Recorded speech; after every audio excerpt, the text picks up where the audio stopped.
Hip hop, hip hop, hip hop, hip Bars is back. hip hop, Sam hip and hop. oh God. Hop Uncensored is the vibe, so subscribe. Oh God, driving Sam and riding passenger side. And you heard it out the mouth of the greatest rapper alive. Hip Hop Uncensored is the vibe, so subscribe. Hip Hop Uncensored is the vibe, so subscribe. Oh God, driving Sam and riding. Conversations about the Illuminati, selling yourself to the devil, selling their souls. We've heard these conversations before, and it kind of brings me back to the Martin show, because Martin went through his issues and things like that. And then obviously the show ended how it ended. We had Garrett Morris on, the brother that played Stan. Shout out to Mr. Morris, man. He had a powerful interview with us a couple months back. He was talking about his fireman and how Martin wasn't on his meds or anything like that. Now, Martin's one of the greatest actors of all time, one of our favorite actors. But how was it like dealing with him around that time? Around that time when I was there, I didn't see a lot of stuff that they talk about. But I mean, I did witness some things, that wasn't cool. I mean, one time I was walking on the set. I ain't never tell nobody this before, but I was walking on the set one time on the lot, and Martin he was driving by. And he said, "Yo, man, want to ride?" I said, "Yeah." So I got in his car, and I said, "Yeah, man, I thought I was supposed to be here at 10, but shoot, I don't have to be here till 11." And I just realized I ain't have to be there till 11 because I think I checked my phone. I had to be there till 11. So he said, "Oh yeah." I said, "Yeah." So everybody come. We like on the first day you go on the set, everybody sit around the table and read the script. This table read. And we was getting ready to read the script, man. Martin is bust out. "Yo, man, who told Reg he had to be at 10 when he had to be here till 11, man?" And man, he got into it with the producers, dude. And him and the producer went in the back and they was arguing about it.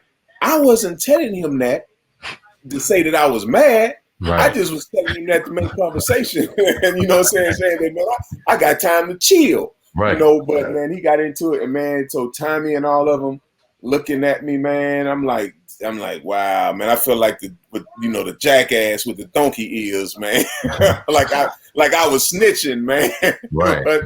but I wasn't. But he liked to flex like that sometimes. I mean, we knew he had the power, but golly, man, you have to get on him like that. But that's what happened. Man, I didn't see that other stuff. I didn't see the Tisha and him and all that kind of stuff, man. I mean, everybody was always cool, man. I mean, I thought they had good camaraderie on that show. So yeah, so I was surprised as everybody else was when it happened the way it happened. Yeah. Now it was a point in time, pretty much, where they couldn't even be on the same set, Martin and Tisha Campbell, and they had to, how did they make that work? No, not on the same set. They couldn't even be on the same lot at the same. They couldn't even be at. If Martin was at Universal Studios, she couldn't be there. If she was on Universal Studios, Martin couldn't be there. So it was like that, man. And like I say, that fifth season, that's like the fifth season. I wasn't on the show then. I don't think I did any episodes of the fifth season. So I didn't really see. Well, I think I did one where we didn't have an audience. So they didn't have an audience is the time Tisha, when they had to do the little separate thing, man. So they everybody around was laughing, and stuff like that. But, it was a bad situation, man, because they were getting paid on them, man. I mean, they probably weren't getting paid as much as they should have been getting paid, but they were getting paid enough for me just to keep my mouth shut. There was a point on there, I heard you speaking on the interview where in the script you were talking to Martin, you said, man, you burned out. Do you think now, looking back, that was, you were kind of, it was the truth?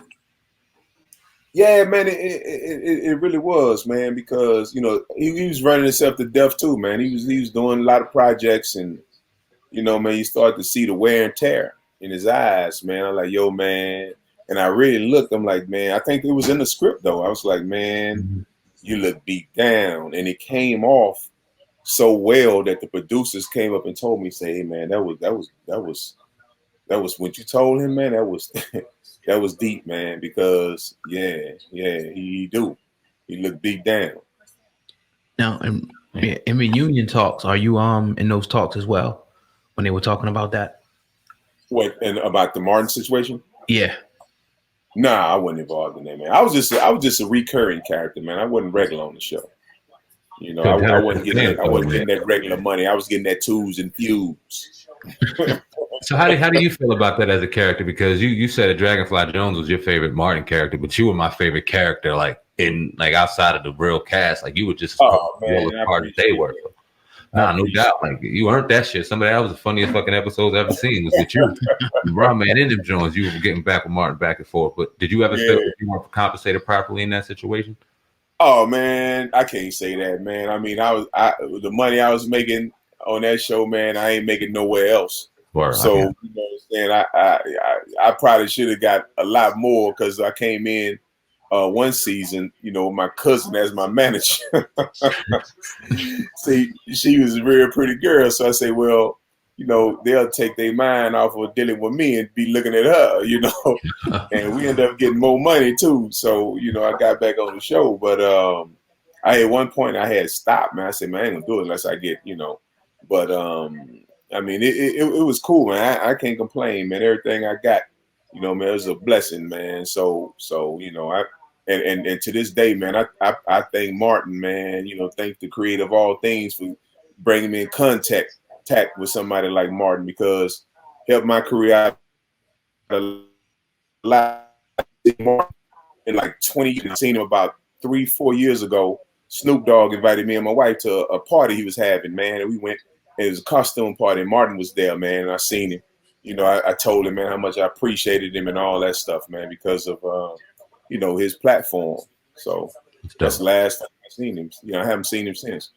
Yeah, that's what I was going to ask you. I was like, I know you had to get a lot of opportunities from that particular show. Could you talk about some of the opportunities that you got from being, you know, a cast member on Martin?